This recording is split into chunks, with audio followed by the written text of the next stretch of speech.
Hello বন্ধুরা, আবার এসে গেছি ছোট্ট একটা মিনি ব্লগ নিয়ে। তো দেখো, আমরা বেরিয়ে পড়েছি একটা জায়গায় যাওয়ার জন্য। তো কোথায় যাচ্ছি সেটা তোমাদের গিয়ে জানাবো। সত্যি কথা বলতে বন্ধুরা, প্রি প্ল্যান করে আমাদের সেরমভাবে কোথাও যাওয়া হয় না, কারণ কিয়ানের বাবা সেরম কোনো ফিক্স ছুটি থাকে না। তো কোনো দিন যদি বিকালে অফ থাকে তো বলে আমাদেরকে নিয়ে একটু বেরোবে। তো সেই কারণেই কালকে হঠাৎ করে আমাদের বেরিয়ে পড়া হয়েছে। তো বেরিয়েই দেখছি আমাদের পাড়াতেও রাধাকৃষ্ণের মন্দিরে খুব সুন্দর কীর্তন হচ্ছে।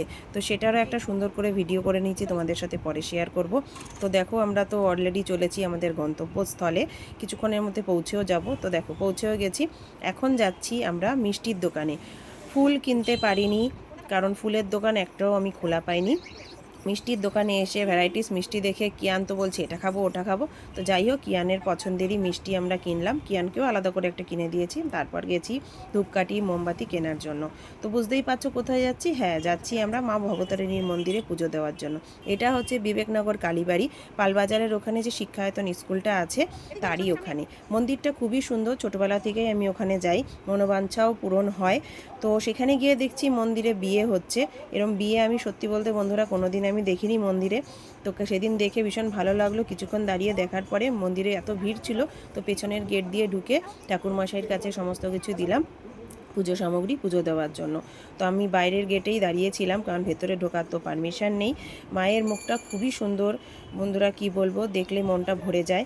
তো যার কারণে গিয়ে পুজোটা দিলাম। মনেও একটু কষ্ট লাগছিল, তো যার কারণে মনটা ভালো ছিল না। তাই ভাবলাম একটু মায়ের কাছেই যাই। তো সেই কারণে মায়ের মন্দিরে যাওয়া। তো ওই ফাঁকে কোন সময় দেখছি কিয়ান অলরেডি মন্দিরের ভেতর ঢুকে গেছে। এবার কি করব, লাস্টে ওখানে আরেকজন যে ঠাকুরমশাই ছিল তিনি গিয়ে দেখতেই পাচ্ছ তার কোলে অলরেডি রয়েছে। উনি চেপে ধরে নিয়ে এসেছেন, নাহলে তাও বার করতে পারছিলাম না। তো পরে কিয়ান আমার সাথে গিয়ে মায়ের মন্দিরে পুজো করলো। পুজো টুজো করে ওর বাবাকেও বললাম একটু মায়ের কাছে নমস্কার করো। নমস্কার সেরে ওখানে আরও অনেক ধরনের ঠাকুরের মূর্তি আছে। তো প্রত্যেকটা ঠাকুরের মূর্তির কাছে গিয়ে আমাদের কিয়ান নমস্কার করেছে। কিয়ানের এই একটা গুণ আছে, ঠাকুরের কাছে গিয়ে ও একদম হাত জোর করে প্রণাম করে। আর কীর্তনও হচ্ছিল মন্দিরের সামনে, ওখানেও একটা রাধাকৃষ্ণের বেদি আছে, সেখানে নমস্কার করে সামনে কীর্তন হচ্ছিল। সো কীর্তনের ওখানে আমরা কিছুক্ষণ বসেছিলাম। তো প্রসাদ ঠোসাদ খেয়ে তারপর কিয়ান ওখানে কিছুক্ষণ নাচও করলো, তারও ভিডিও তোমরা কিছুক্ষণের মধ্যেই দেখতে পাবে। কারণ কিয়ান কীর্তন ভীষণ ভালোবাসে। আমাদের বাড়িতে আমার শ্বশুর শাশুড়ি বসে কীর্তন করে, তাদের সাথে ও করে। তো মন্দিরে এসে তো ভীষণ খুশি, পুরো মন্দির ঘুরে ঘুরে দেখলো। সেখান থেকে ঘুরে টুরে দেখো না, দেখতেই পাবে প্রত্যেকটা মন্দিরে গিয়ে আমি নমস্কার করছি যেহেতু ও করেছে। তো এবার কি হবে, পুজো টুজো যেই হয়ে গেছে, এবার ওকে প্রসাদ দিতে হবে। তো আমরা কি করব, লাস্টে ওখানে বসে কিয়ানকে একটা ঠাকুরের প্রসাদ দিলাম, সে ওখানে বসে বসে খেলো। আর দেখো এখানে কত লোক থাকে মন্দিরে কীর্তন করার জন্য, প্রত্যেক দিনই ওখানে কীর্তন হয়। এ দেখো অলরেডি কিয়ান বসে বসে প্রসাদ খাচ্ছে, ও তো ভীষণ খুশি। তাই ভাবলাম কিয়ান যতক্ষণ প্রসাদটা খাচ্ছে আমরাও একটু নাম সংকীর্তন শুনি। তো সেইখানেই বসেছিলাম। তো কীর্তন শুনতে শুনতে কিয়ানের ওখানে একটু নাচ টাচ করে নিল। তো তারপর দেখো নমস্কারও করছে, এতটাই ও আনন্দিত। কিন্তু যখন বলছি বাড়ি চল, বাড়িতে আর ও যাবে না। তো সামনে যখন বলেছি চল, সামনে একটা মাঠ আছে ওখানে খেলতে পারবি, তো সেখানে অলরেডি চলে এসছে। দেখো খেলাধুলা করছে। তো কিয়ানের বাবার একটা ফোন এসেছিলো, তো ইম্পর্টেন্ট কথার জন্য একটু দূরে সরে গেছিলো। তো বললো যে ঠিক আছে তোমরা তাহলে একটু থাকো, আমি বাইকটা নিয়ে আসি। বাইকটা একটু দূরেই পার্কিং করা ছিল, কারণ মন্দিরের সামনে তো পার্কিং করতে দেয় না। তো বাইকটা যখন আনতে গেছে, তো কিয়ান বলছে যে না না আমি এখন যাব না, কিন্তু কিছু করার নেই, বাড়িতে তো যেতেই হবে।